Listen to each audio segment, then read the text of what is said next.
Bem-vindos ao Proporcast. E você sabe quanto de carne, arroz, salada você deve colocar no seu prato?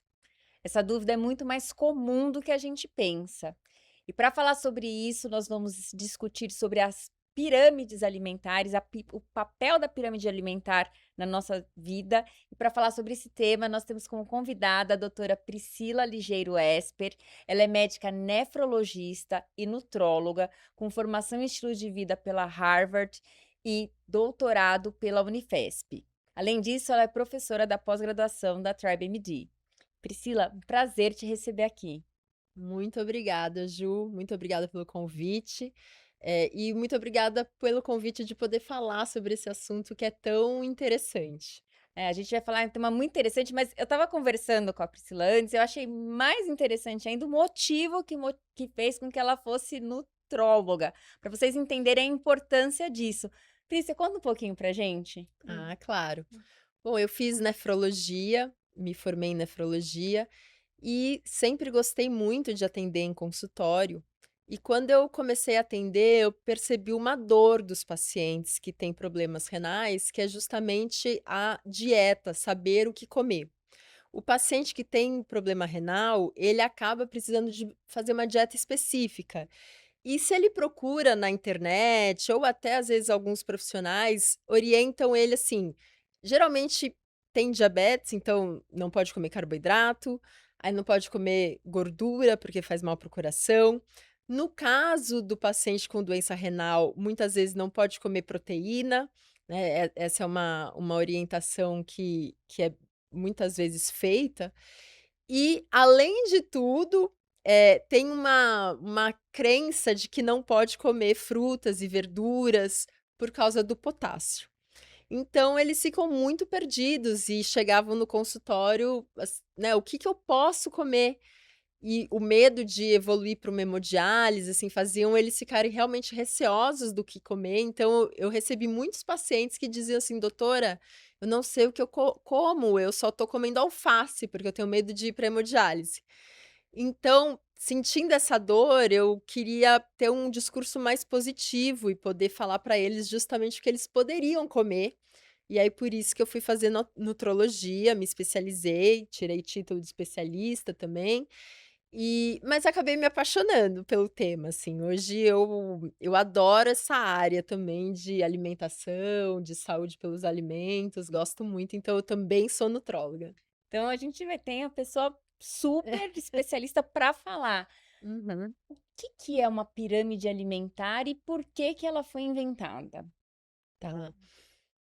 A pirâmide alimentar, ela é uma representação gráfica, tá, que tenta facilitar o entendimento do que a gente deve priorizar na alimentação e o que a gente deve consumir menos. Então, a primeira versão da pirâmide alimentar, ela foi criada em 1992, mais ou menos, com essa finalidade, assim, pelo governo americano, né, ela é uma ferramenta do governo americano, e ela tem essa finalidade de representar de uma forma gráfica as orientações nutricionais daquele momento. Perfeito. E ela é baseada em quê? O que que eles utilizam para criar uma pirâmide? Olha, essa é uma pergunta interessante. A pirâmide de 1992, né, ela é bastante questionada até, tá, Tá. porque se diz até em conflitos políticos, né, então assim, ela tinha grãos e, carboidratos, grãos na base, assim, na base mais alargada, e uma crítica que se faz a isso é que não tinha tanta evidência naquela época para a gente colocar isso, né. Na verdade, a evidência que se estava formando naquela época era a questão das gorduras, principalmente saturadas, como, o consumo das gorduras saturadas relacionado ao maior risco cardiovascular. Então essa era a evidência que a gente tinha na época. E aí Tá. uma estratégia, né, para se reduzir a gordura seria consumir mais carboidrato. né. Então foi a evidência que montou a pirâmide do formato que ela adquiriu naquela época, Como né. esse primeiro a prime essa primeira pirâmide, né. Isso. Então ela vai então entendo que ela foi mudando ao longo do tempo, né, dos anos. Ela permaneceu assim bastante tempo, né, depois na gestão do Obama, ela adquiriu assim, eles abandonaram um pouco a pirâmide e montaram aquele prato dividido, né, o My Plate, que era uma representação, assim, mais da refeição. E aí agora esse ano resgataram a pirâmide, mas num outro formato, numa outra orientação, assim, bem diferente do que ela era anteriormente. E como é que a pirâmide está atualmente distribuída? Porque para as pessoas entenderem, assim, como é que ela era e como é que ela está agora. Então, agora, assim, ela era, tinha carboidratos na base, né, depois vem, mais frutas, verduras e depois carnes, laticínios e no topo, as gorduras, tá. Uma crítica que se faz a essa pirâmide é que ela não distingue os carboidratos, por exemplo. Então, você tem ali pode ter carboidratos processados, ultraprocessados ou carboidratos mais complexos, né, vindos, por exemplo, da mandioca, do arroz, e ela não faz essa distinção, estão todos ali como grupo, tá. Da mesma forma, as gorduras também ela não faz a distinção, né, mesmo seja azeite, seja gordura saturada, tá lá no topo. Então, é uma orientação também que tem essa limitação e que é muito pautada pelos nutrientes, né. Então a gente ter esse pensamento, assim, de carboidrato, gordura, proteína, que é um paradigma que o Guia Alimentar para a População Brasileira quebra um pouco, né, a orientação através de nutriente. Uhum. O Guia Alimentar para a População Brasileira, ele é muito revolucionário e ele é respeitado no mundo inteiro por não ter esse foco em nutriente. Ele muda o paradigma para a qualidade da alimentação, né, e isso é bem interessante, assim. E é interessante e é revolucionário, porque a partir do guia, outras diretrizes começaram a adotar essa visão sobre alimentação, que é uma visão que nasceu aqui no Brasil, assim, basicamente. Nossa, bacana. Então, é verdade que a nossa alimentação, a alimentação base do nosso dia a dia, arroz, feijão, é saudável? É, totalmente. A gente não poderia perder essa tradição, né. Isso seria muito importante, assim, né, eu acho que com o tanto de informação que acaba surgindo do que é certo, do que é errado, as pessoas acabam com medo de comer, e acabam achando que essa forma de comer tradicional tá errada. Mas é uma pena, porque isso acaba levando a outras, a alterações do comportamento do comer que às vezes não são benéficas. É, a gente tem um hábito naturalmente saudável, né, e quando foi publicada a nova pirâmide, eu Né. pelo menos recebi pacientes no meu consultório falando: "Ah, eu vou ter que mudar o jeito que eu como", Ah, sim. né, porque aí a gente: "Mas espera aí, como que você come?". "Não, eu como assim, assim, e agora não é desse jeito mais". Então, Hum. tentar adaptar tudo o que acontece para nossa realidade nem sempre é viável, né. Então, e falando da nova pirâmide, é engraçado, assim, porque o objetivo que eles tiveram com a nova pirâmide foi principalmente estimular a comida de verdade. Se Certo, você entra na no certo. site do governo americano que está promovendo a pirâmide, a principal mensagem é estimular a comida natural e a comida de verdade, inclusive em concordância com o nosso guia alimentar. Certo. Só que eu não sei por que eles fizeram uma representação gráfica da pirâmide que não é totalmente fidedigna às próprias orientações que estão no guia. Assim, eles não foram muito felizes na forma de representar graficamente, né. Então eles colocam como base assim, se você consulta o documento, a base seria o primeiro ponto mais essencial é comer de verdade, comida natural, tá. E, em segundo lugar, que a base da alimentação sejam os vegetais e as verduras e as frutas, né. E aí, em segundo lugar, que a gente tenha uma ingestão de proteína adequada, né.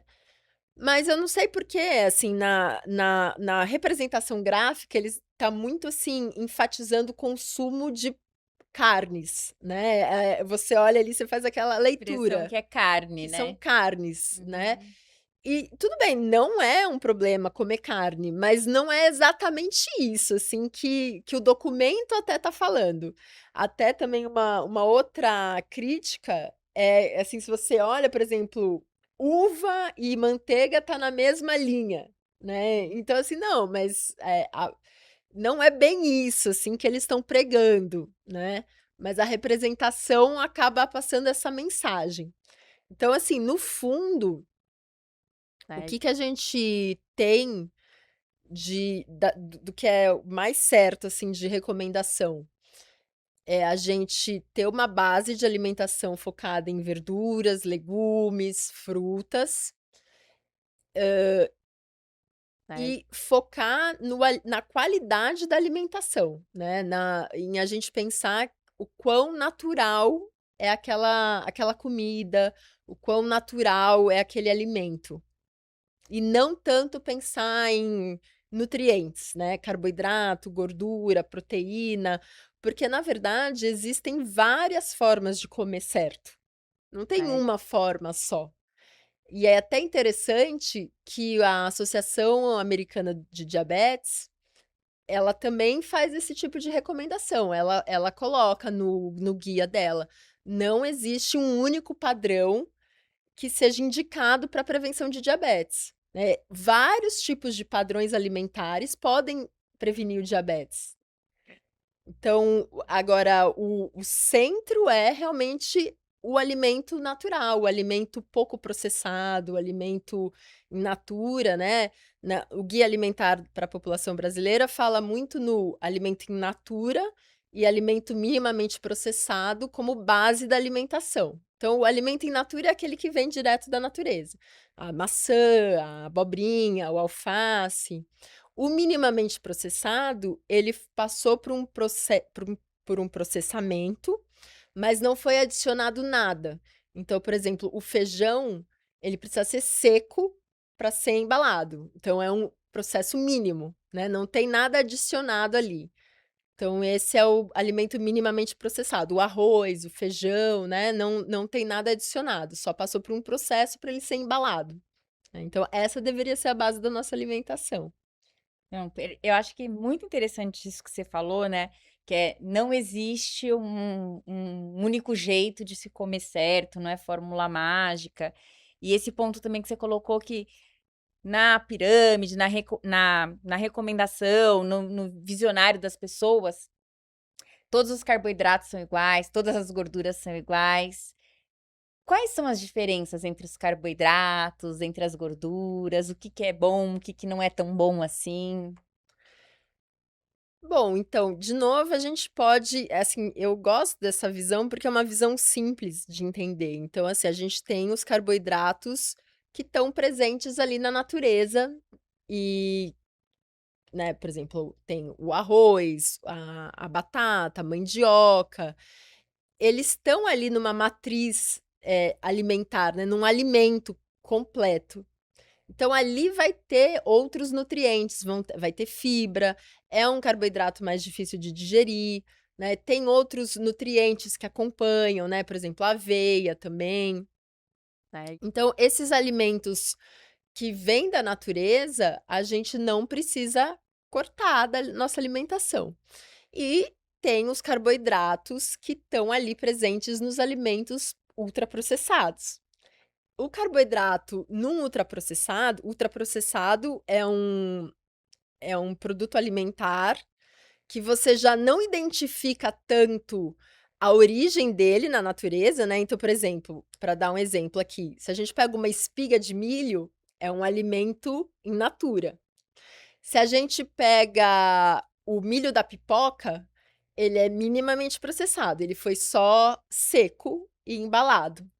O milho em conserva, ele é um alimento processado, porque você olha, você vê o milho, mas ele tá dentro ali de uma água com sal, né? Então, o fato de ter sal torna ele um processado.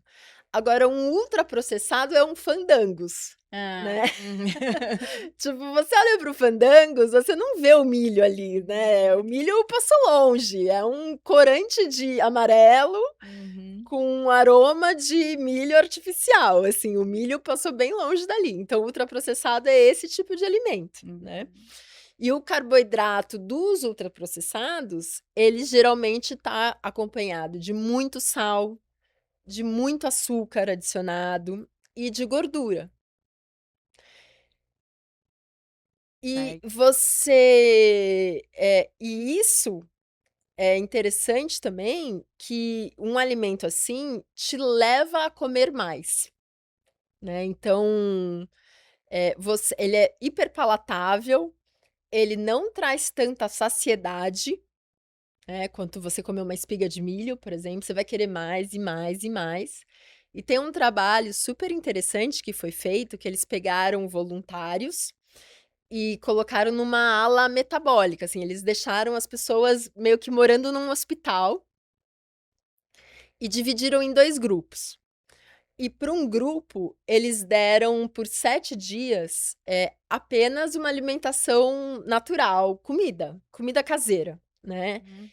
E para o outro grupo, só uma alimentação, de ultraprocessado, de fast food, né.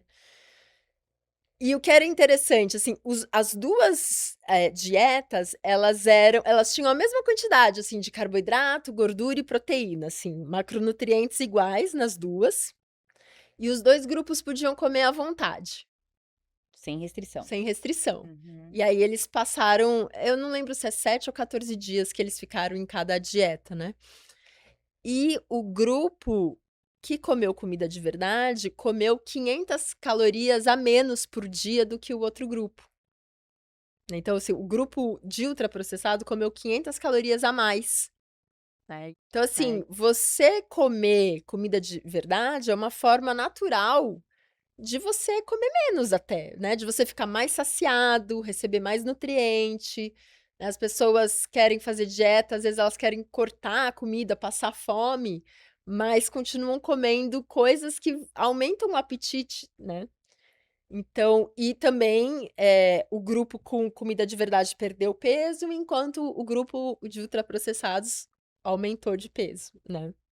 É, não, isso é super interessante, né, então, o ultraprocessado, assim, e é interessante, né, porque a gente sabe que o acesso ao ultraprocessado é mais fácil, né, é mais barato, às vezes é mais barato comprar um pacote lá de bolacha mega processado do que comprar uma fruta, mesmo num país que nem o nosso, que tem fruta em todos os lugares disponível.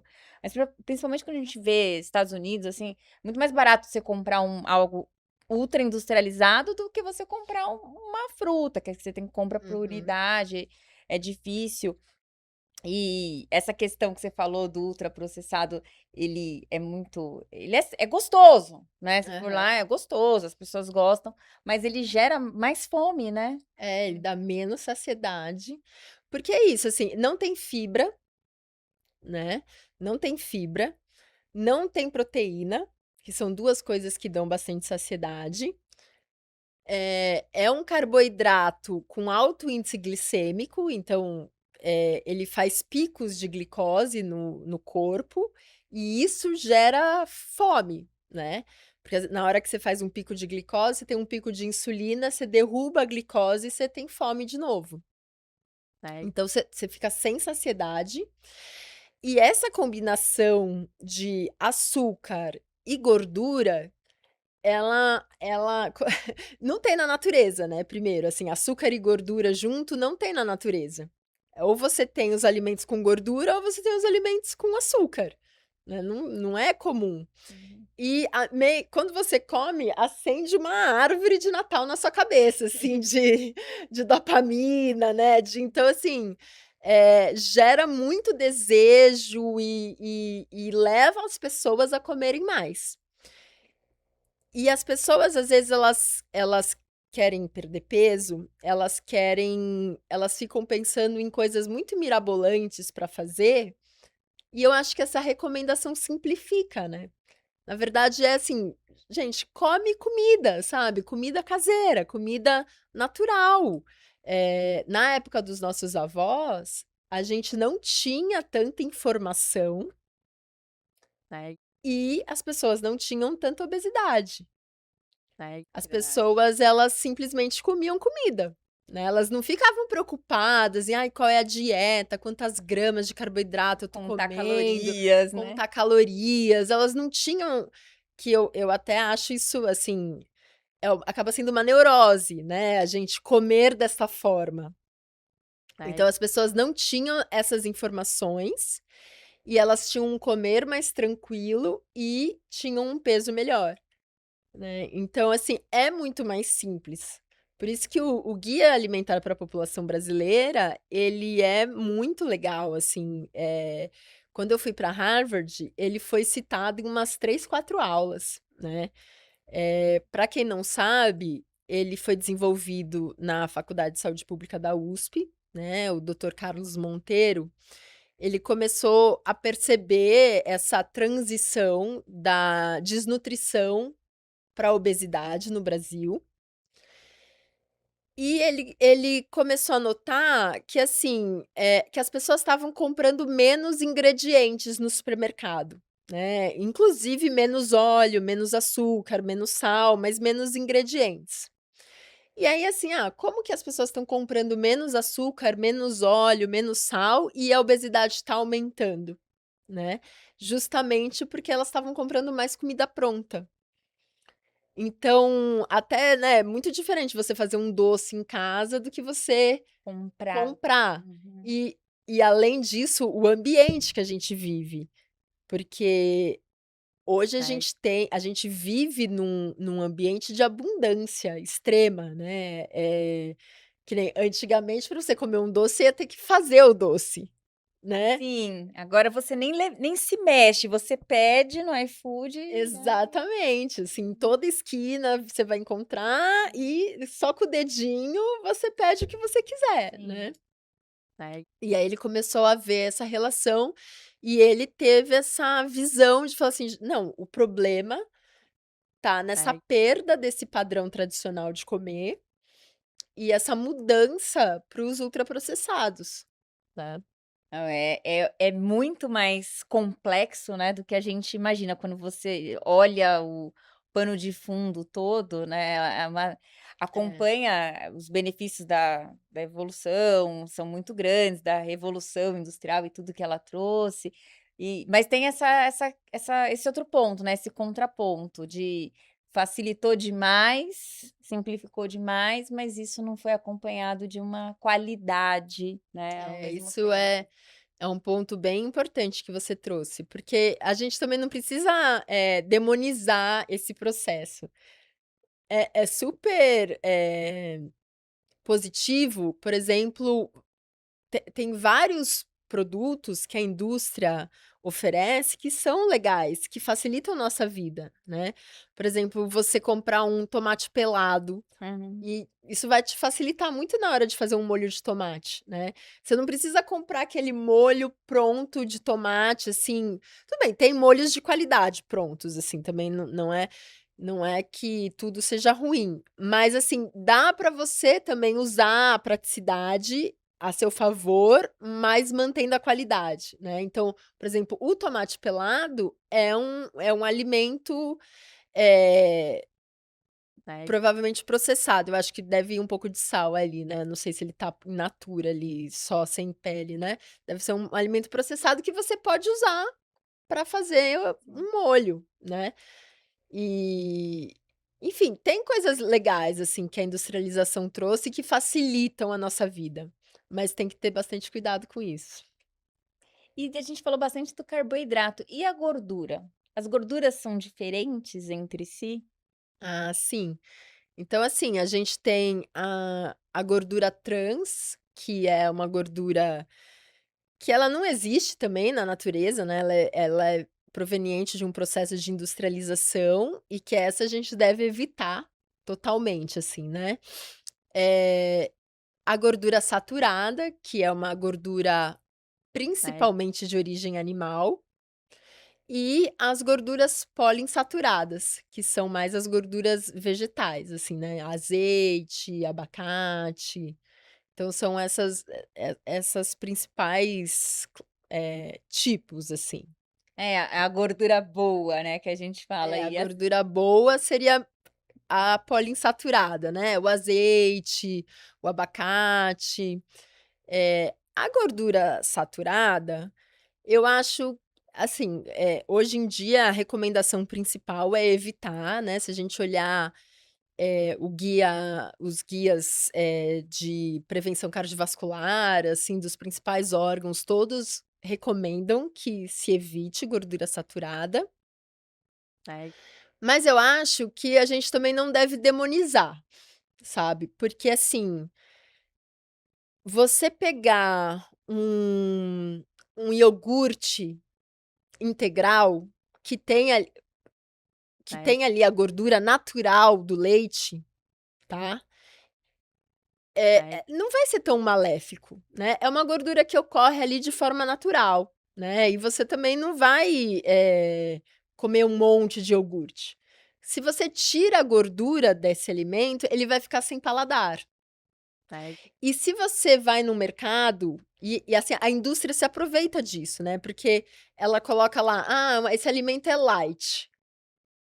Aí você: "Ah, é light, nossa, então é um alimento melhor, né, não tem gordura".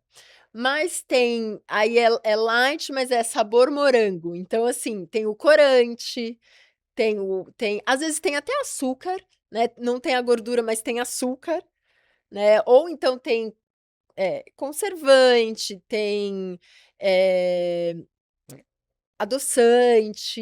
Então, às vezes, o que é light acaba sendo um ultraprocessado. Certo. E aquele iogurte natural integral que tá ali com a gordura saturada, ele é mais natural, né. Então assim, eu acho que também a gente não precisa demonizar, sabe. É, Colocar ficou como vilão, ficou assim. muito, né, virou algo, assim, de alvo de perseguição, tudo, e não necessariamente é algo que seja tão ruim, Eu né. acho que tem o seu lugar, porque é isso que aconteceu lá atrás, né. Quando, começaram a sair os primeiros estudos falando que gordura saturada, tinha correlação com o evento cardiovascular. Então, quis cortar totalmente a gordura. E o que aconteceu foi um aumento do consumo de carboidrato. Certo, E aí, isso tá relacionado ao aumento de obesidade no mundo, assim, também, sabe, essa mudança. Então, assim, eu acho que também não a gente não precisa demonizar, né, eu acho que a gordura, ela pode ter um papel de dar sabor, de dar saciedade, mas certo. com moderação também, né, não é que você precisa comer a capa de gordura da picanha, Uhum. né. Sim, Mas, né. assim, também não precisa achar que: "Nossa, não posso comer", sabe. E falando em picanha, proteína, quanto de proteína que a gente deve comer? Então, isso é uma discussão, né, assim, Certo, as recomendações variam de acordo com as fontes, então tem uma recomendação de 0,8 gramas por quilo a 1 grama por quilo. A pirâmide alimentar americana agora, falou que o recomendado seria até 1,6 gramas para a população geral, então eles estão enfatizando aí um aumento do consumo de proteína. E até foi uma crítica também que recebeu essa pirâmide, dizendo que os americanos já comem proteína suficiente, então que não deveria tentar aumentar mais ainda o consumo de proteína, Mas então é mais ou gira em torno disso, assim, né, eu acho que de 1 a 1,3 aí é um número ok, assim, Hum. para se seguir. Seguir proteína, né, porque É. também a gente tá vivendo, querendo ou não, no atual cenário, com tudo isso, uma que é importante, mas uma supervalorização da proteína, né. Então, Uhum. tudo é proteína, você tem que comer um lanchinho de proteína, tudo proteína a todo momento, proteína, proteína, proteína, proteína, ok, precisa, é necessário, mas a diferença do veneno e remédio é a dose, né. Então, assim, não precisamos sair comendo desesperadamente proteína, né. Uhum. Então, é muito legal você ter trazido isso, e foi feita uma pesquisa que mostrou que o brasileiro, em média, come proteína de forma adequada, come em média 1,3 gramas. Que tal algumas populações ficam um pouco abaixo disso, né, uma delas é o idoso.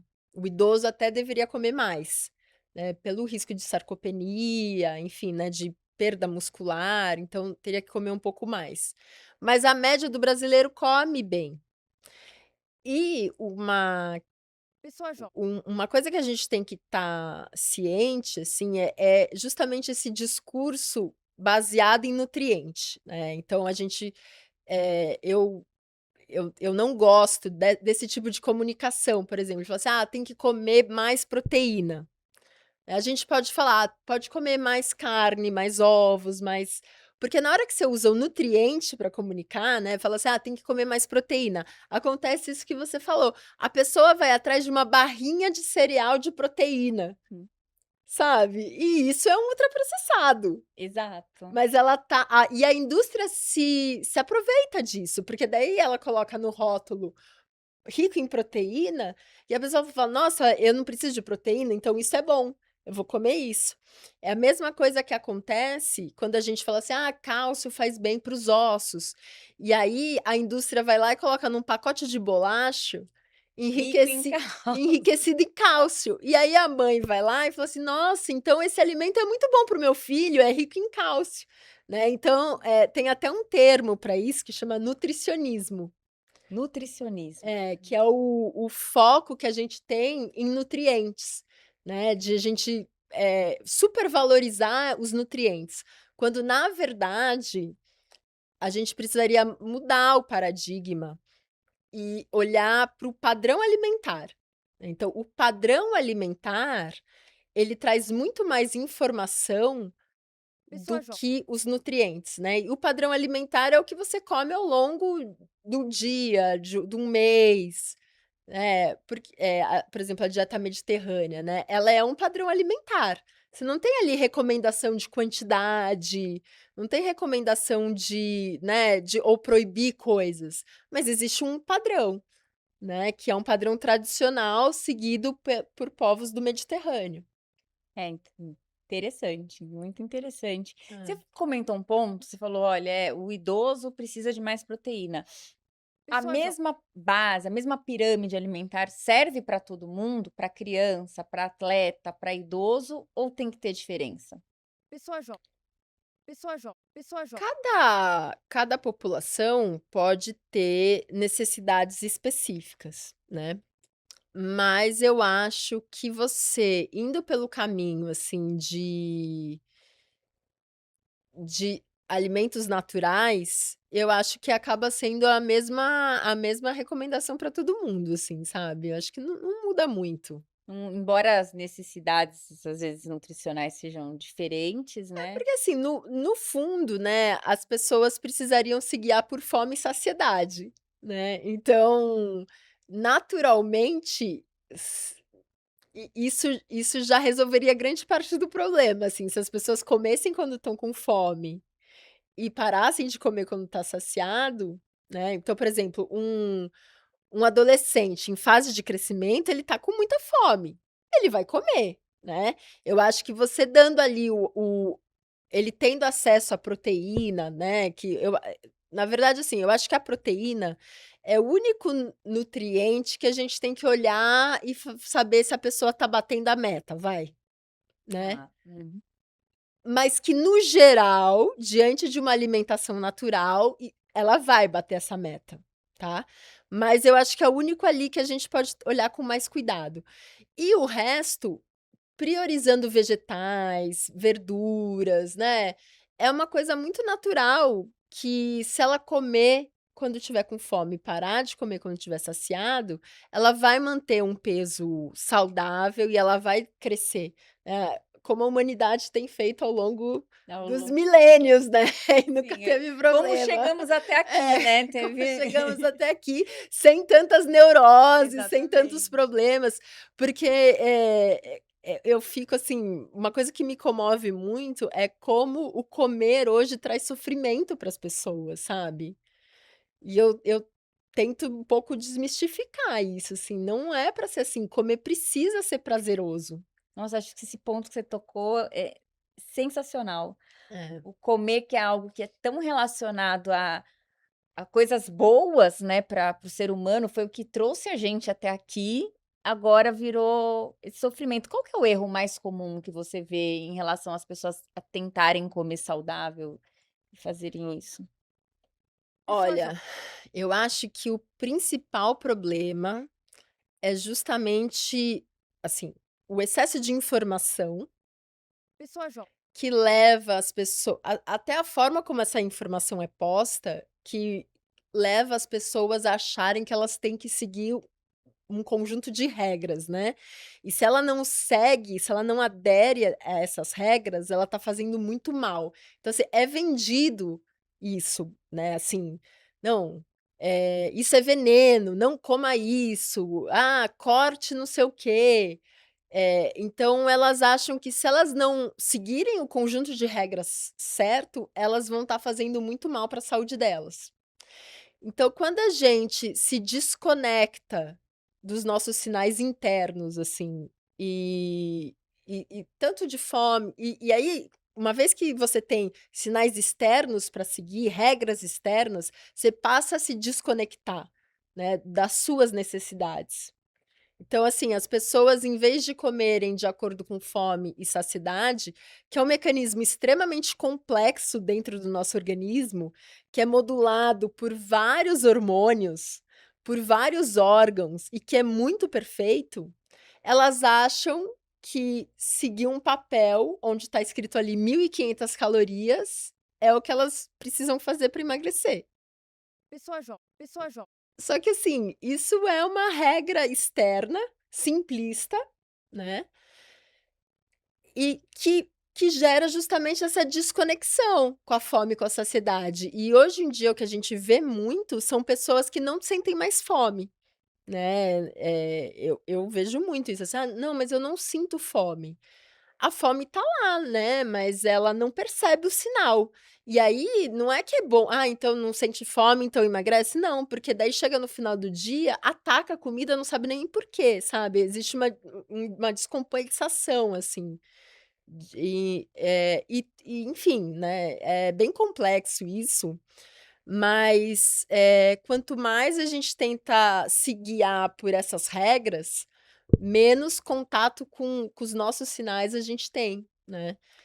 e os nossos sinais não são à toa, né. Não são à toa e são muito complexos, né, é uma rede muito complexa. Isso de da gente falar assim: "Ah, eh, Pessoa jo a gente, emagrecer é comer menos e gastar mais".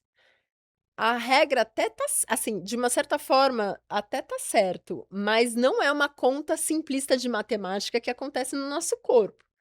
Né, na hora que você come menos, se você ficar com fome, você vai diminuir metabolismo, você vai aumentar sua fome à noite, você vai aumentar a compulsão, então assim, é muito mais complexo que uma hora isso. essa conta chega, Uma hora né. essa conta chega. E isso que você comentou que é bem interessante, assim, a gente vê muito, né, no consultório, dia a dia, assim: "Ah, eu não como mais glúten". "Ah, você tem doença celíaca, você é intolerante?". "Não, mas eu não como mais". "Eu não como mais lactose". "Ah, você tem intolerância?". "Não, não, mas eu não co". Então as pessoas estão restringindo muito o que elas podem comer, Uhum.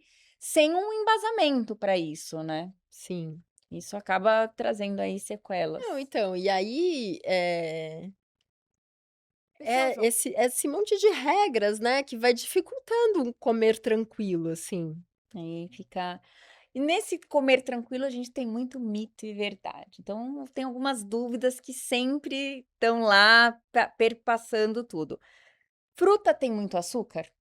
Pessoa jovem. Olha, hum, eu diria assim, uma resposta simples eu diria não, né. Mas a gente pode colocar assim, a fruta a gente pode olhar para ela de acordo com o índice glicêmico.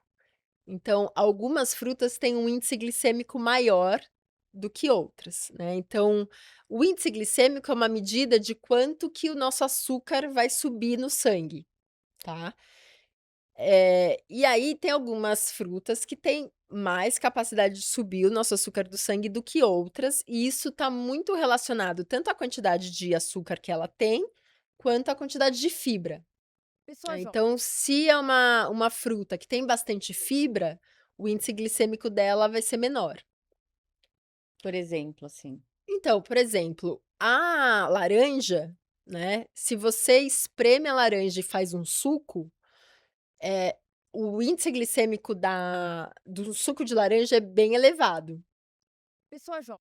mas o índice glicêmico da laranja com o bagaço já é bem menor, Pessoa jovem. né, porque vai ter ali a fibra que vai dificultar a digestão, então a absorção de açúcar vai ser mais lenta. Acaba sendo mais Por lenta. isso até que uma das recomendações que se faz é de não tomar suco de frutas, né. É, o suco de fruta a gente fala que é o falso saudável, né. Então, e até a Sociedade de Pediatria não recomendam que crianças tomem suco, né. Então, assim, é muito melhor você ir lá e chupar uma laranja, do que você fazer um suco de laranja. Além do que, num suco vai ter 3 ou 4 laranjas, Para um para copo, um né. copo, e não vai ter a fibra da laranja. E a laranja inteira vai ter o bagaço que tem fibra, então é mais, né, tem um índice glicêmico menor, né. E aí, por exemplo, vai ter frutas, né, o morango, a framboesa, o maracujá, são frutas que têm menos açúcar. Tem frutas, tipo mamão, banana, que tem mais açúcar, né, mas não necessariamente você precisa cortar, né. Você pode também ter estratégias de antes de comer a fruta, comer um pouco de proteína, né, ou acrescentar uma fibra na fruta, ou também comer ela pura, assim, eu acho que, eh, o o Pessoa jovem. problema da obesidade não é porque as pessoas comem frutas, né.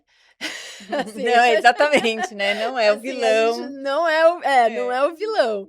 Então, assim, a gente também não precisa ter uma neurose, assim, com isso, assim. Então e existe espaço para o pão numa alimentação saudável? Ah, com certeza. Que bom. Eu acho que o pão é outro exemplo também que a gente pode avaliar o pão de acordo com a qualidade dele. Então, é muito diferente um pão de forma, de supermercado ali branco, ou uma bisnaguinha, né, você olha o rótulo, tem açúcar adicionado, tem aliás, tem vários tipos de açúcar, né, não é nenhum só. E tem substância para deixar macio, substância para conservar, né, eu até, assim, de vez em quando eu compro bisnaguinha em casa para os meus filhos, né, porque eles gostam, não Pessoa é jovem. rotina, mas de vez em quando tem, e é impressionante como não mofa, né. Fica, né, dura, Fica, é. impressionante. Em Uhum. compensação, eu gosto de comer pão de fermentação natural. Se você deixar lá 3 dias, ele começa a mofar, né. Por quê? Porque não tem conservante, não tem então, de Pessoa novo, jovem. uma coisa é um pão, de Pessoa jovem. super industrializado e outra coisa é um pão de fermentação natural, que vai ter castanha, que vai ter passado por um processo de fermentação, né, e você tem outras categorias no meio. Uhum. Não é o pão que Pessoa jovem. tem a capacidade de estragar uma alimentação, Pessoa jovem. né. O pão pode estar inserido dentro de uma alimentação saudável, se você olha o contexto geral e o contexto geral é bom, né. Essa é a ideia de se olhar para o padrão, porque também é diferente, assim, a pessoa que vai lá e eu amo pão no café da manhã. E eu sinto essa necessidade, assim, só comer ovo eu preciso ali de um carboidrato no café da manhã, né.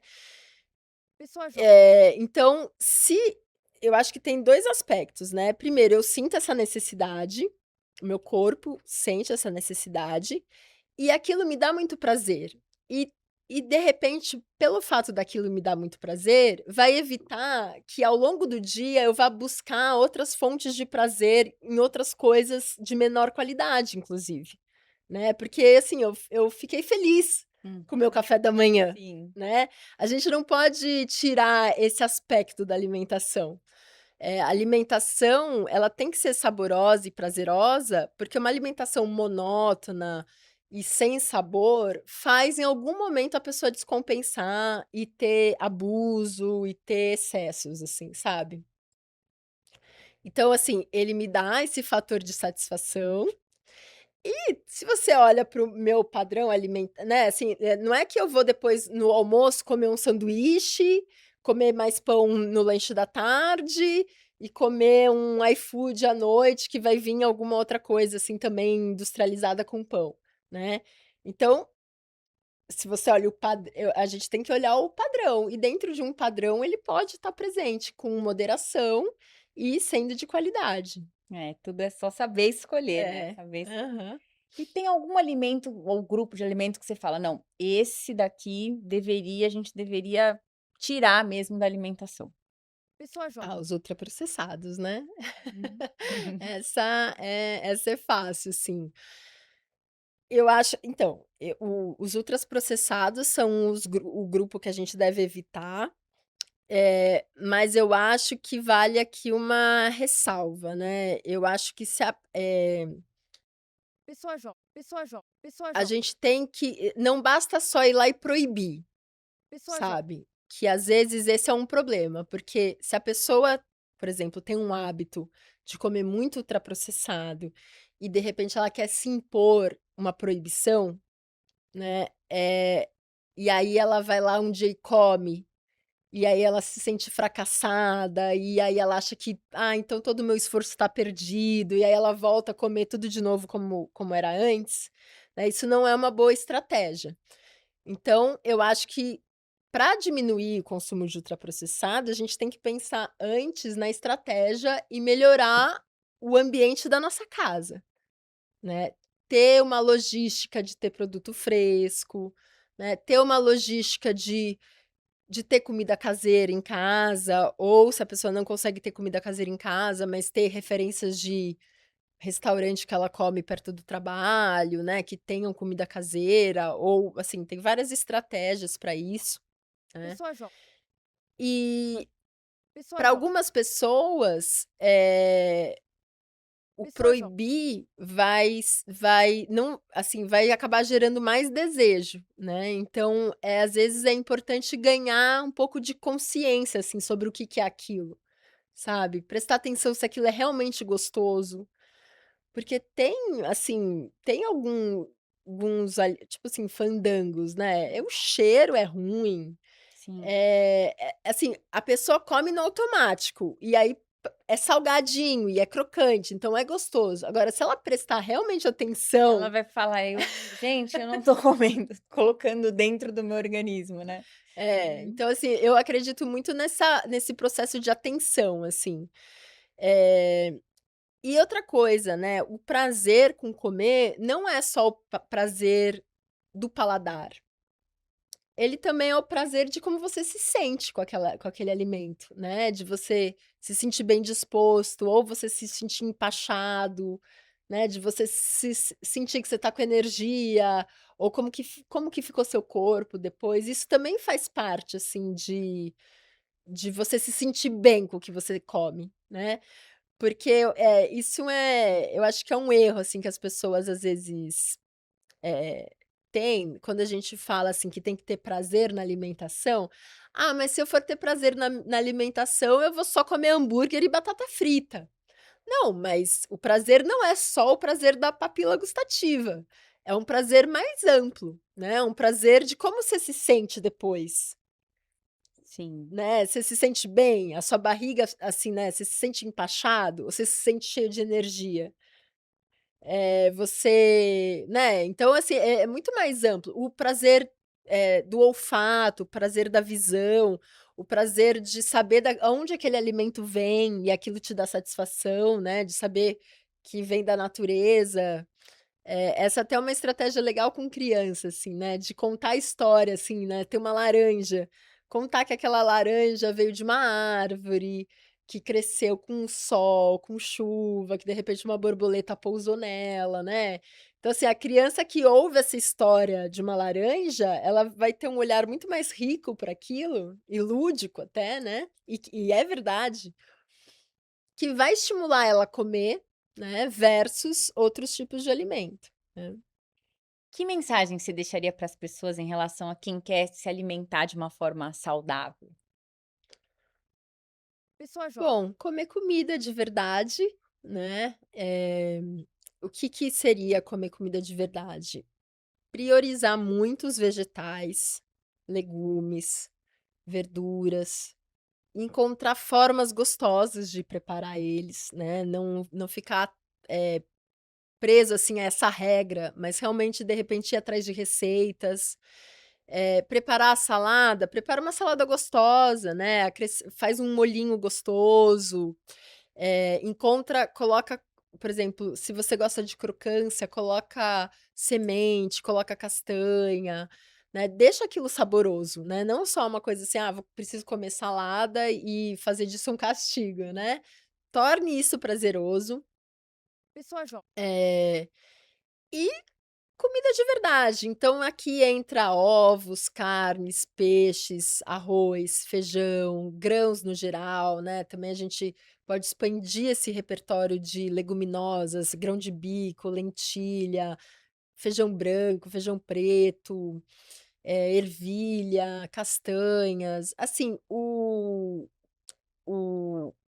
Pessoa jovem. Pessoa o jovem. mundo alimentar é muito amplo, e eu acho que realmente, assim, Pessoa jovem. Pessoa é jovem. muito importante que as pessoas busquem uma certa tranquilidade no comer e busquem o prazer, né. Eu tive na Itália recentemente e é incrível, né, a relação dos italianos com a alimentação. Lá, por exemplo, eles comem macarrão todo dia, mas eles têm uma das menores taxas de obesidade do mundo.